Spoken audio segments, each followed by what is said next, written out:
Today we are bringing light to the dark side. Let's roll that intro.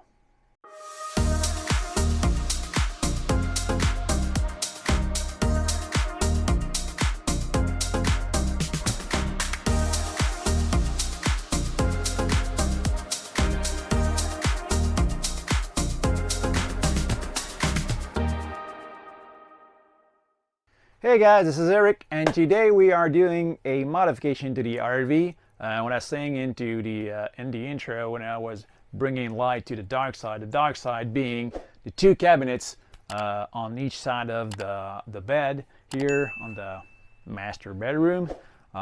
When the lights on the ceiling are all open, you know, it's pretty well lit and it's not dark at all, so you can see a bit what is going on. But normally these things are normally closed. I mean, if you're early in the morning and you want to pick up something in the cabinet and you don't want to wake up someone is sleeping, or even if you're late at night and someone is sleeping around and you just want to pick up a sweater, hoodie, an extra pair of socks or whatever, these cabinets, when these things are closed, they're pretty dark. I mean, right now I can see very good in there, but if I close all the lights, even now it's pretty dark in there.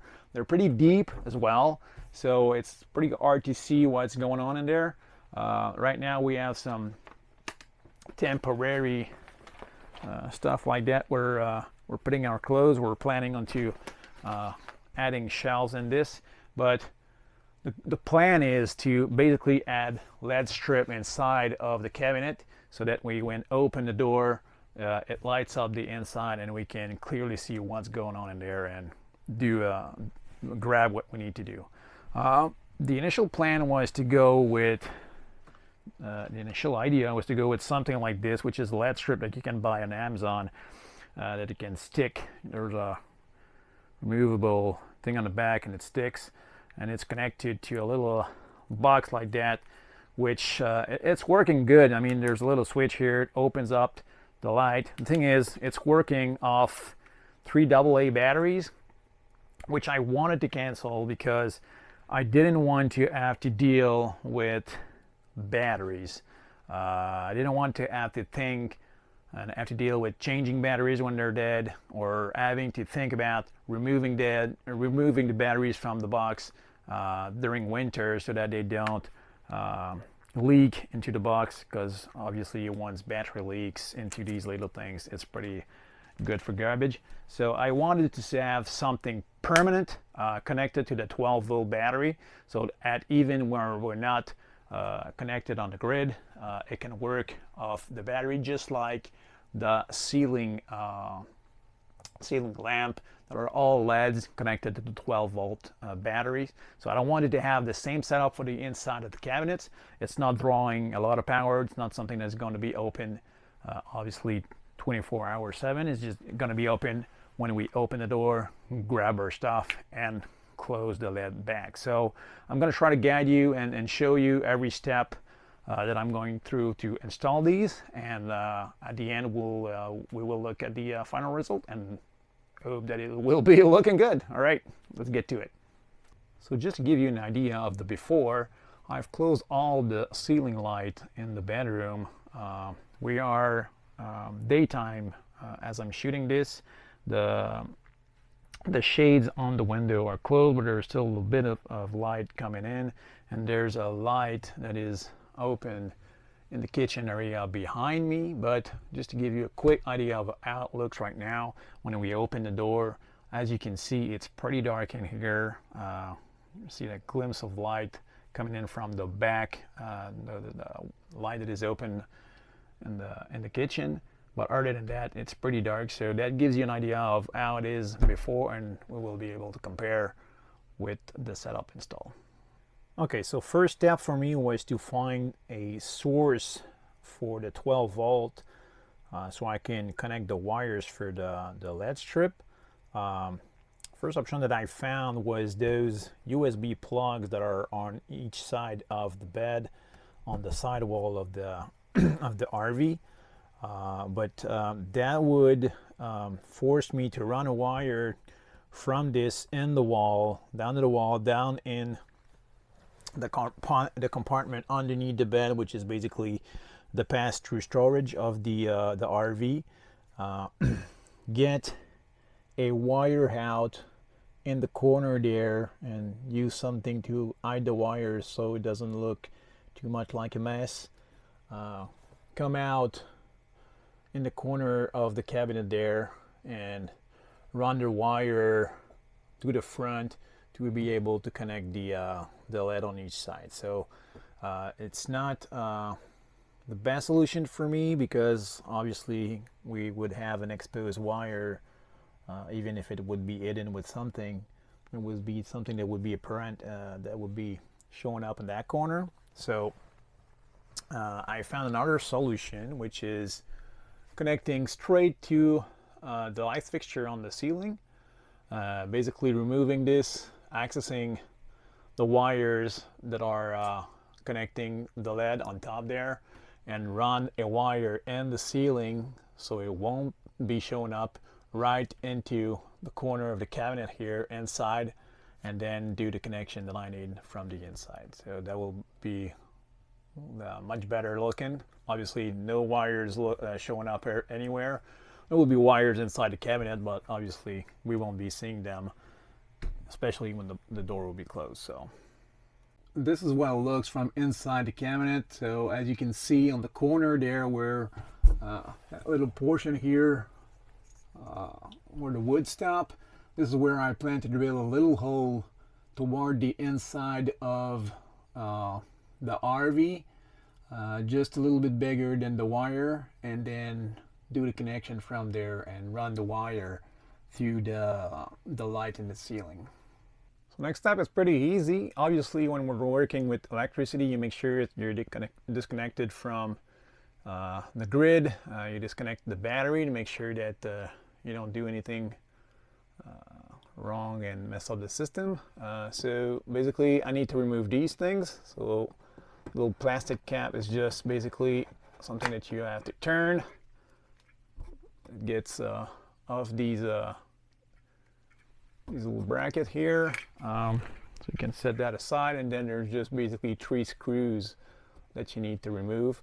I suggest using a screwdriver. Don't go crazy with a super powerful drill. This is only screwed into the ceiling finishing, so it's not super solid. You don't want to be gentle with it. So I'm going to remove those things, and we'll look at how does it look inside that. So this is how it looks once you remove the light. As I said, it's only 3 screws that holds it in place. It's a really thin plate where you can see the LEDs, and there's a button, a switch in the middle to turn the lights on and off. These things are connected to the wires that bring the electricity in. And just to make sure that I had nothing in the way for me to run a wire from this hole to in the cabinet, what I did is I took a little rod here and just slide it into the hole, trying to feel for some resistance and see if I was able to get it in long enough so that I can get up in the corner. And I see that there's nothing in the way that prevents me from running a wire from that hole, connected into those wires from that hole to inside the cabinet in the corner here. So that's the goal, that's the plan, and that's what we are going to do. As you can see, the manufacturer wire connectors are crimped, so we will basically need to get these off, break these, and replace them with screwable wire connector. I double checked with one of my friend who's an electrician and told me that there's no problem doing that. Just making sure that the wires are properly connected together is totally safe. So I'm going to have to remove that to be able to do our connection and run a little test after. So for the equipment required for this thing, what I bought is a little roll of LED strip, which will basically be the light that we'll be installing. Obviously a wire so I can get the current from the light in the ceiling to the LED strip. It doesn't need to be a big wire. As you can see, it's you need a positive and a negative, and I think this thing is only 18 gauge wire. Little connectors like that, this is totally optional, but I didn't want to have to solder on the wires directly on the LED strip. I wanted to have an option that I can remove if there's a problem with these. So basically these connectors, I'm just going to cut the wires in the middle so I can use both hands, and I'm going to weld the wires, solder the wire together with these things, and the little connector at the end, hopefully we can see properly. These things here, they connect to the connectors here on the LED strip. This end we will remove. This is just to plug onto a power adapter, but this won't be required. We will cut basically the LED strip there and connect to the wires. So this is optional, but it's like I said, I wanted to be have the option of removing these things if there's a problem with it. Then it comes down to the switch, because obviously we're bringing power there that will always be on, so we want to be able to turn on and off the lights in the cabinet. You can have a regular switch that you can, you know, flip the switch on and off when you open the cabinet. I wanted the lights to open automatically when I open the door, and I found these little switch, like I said, at the I bought all these things at the local electronics store. So once the door will be closed, I will try to install it. So when the door will be closed, it will do a pressure on these, which will cut off the electricity, sending no power to the lights. And when I open the door, it will release that little bracket here, opening the circuit, and or at least closing the circuit and sending the electricity into the light, and normally it should light up automatically without having me to press a switch. So there's different kind of switch that you can choose. This is the one that I choose for my setup, but a normal on and on switch could work on as well. And I just bought these little connectors, again in the same idea that I didn't want to solder on the wires directly on the switch, so I'm going to use those chrome connectors and just connect there, so that again, if there's a problem with it, I can easily remove it and not having to deal with having to remove the solder, play with an iron and remove the solder. So okay, first surprise. I thought I would have only to drill a little hole through the sealing material. It turns out that there was some solid stuff there, probably from holding the what's used to hold the cabinet in place. We see the screws on top there. So I had to go on an angle for a couple inches to get through that piece of material. I ran a hole like as little as I could. It's really a tiny hole, so it shouldn't affect that piece of material is there that much. So as you can see, I was able to get the rod through, and so next step I'm gonna work on having the wire through the hole and try to reach the hole of the light in the ceiling. So as you can see, I was able to get the wire through the ceiling. Was a little bit not too hard, but you know, not super easy as well. I had to figure around with the rod to get the wire back out of the hole. Now only needs to be connected these two things that I removed the wire insulation from to these wire coming out of the ceiling, and reconnect obviously the LED plate for the ceiling. These things are a little bit different. As you can see, the black wire is connected to the positive LED, and the white wire is connected to the negative LED. So I'm gonna reconnect all of that, leave that hanging, plug the other end of the wire to the LED strip, make sure that it works, and if everything works as expected, we're gonna push that back in the ceiling and keep on going with the rest of the installation. As you can see, I have a different shirt because yesterday I decided to call it a night. It was getting pretty dark. I started a little bit late to work on this project. I went for dinner, and then when I come back it was getting dark, so decided to come back today.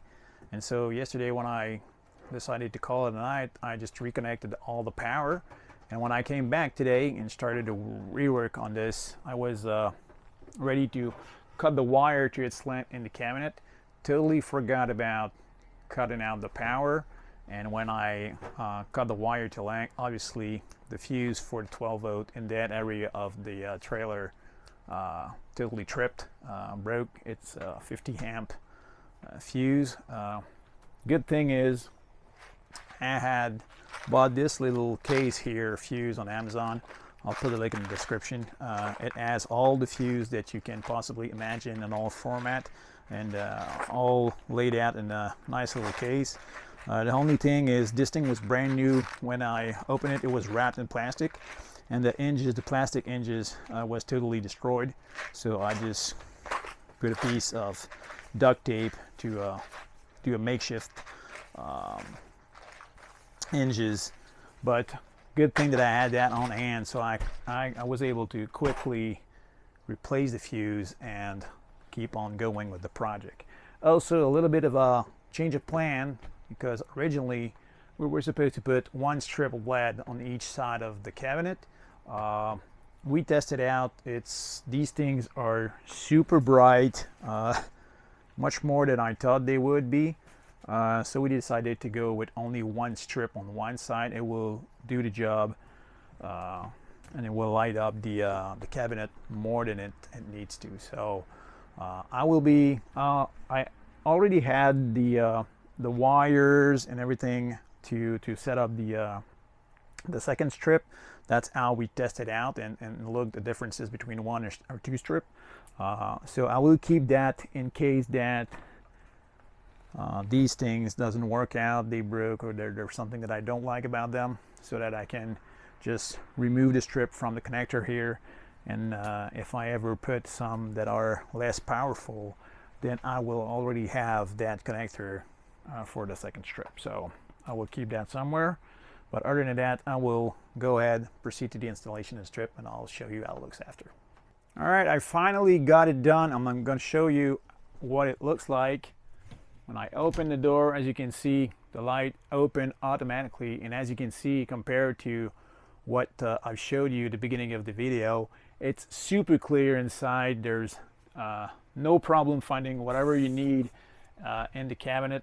So pretty cool, pretty huge difference with what we had before. I installed the little switch on the top part of the frame here. When we close the door, it will push on that little metal stripe, which will obviously close the light.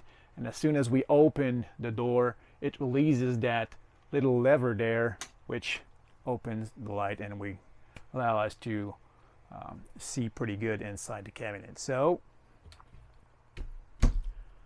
what's left to be done on my hand? Do the same thing on the other side, and we'll see you on the next one.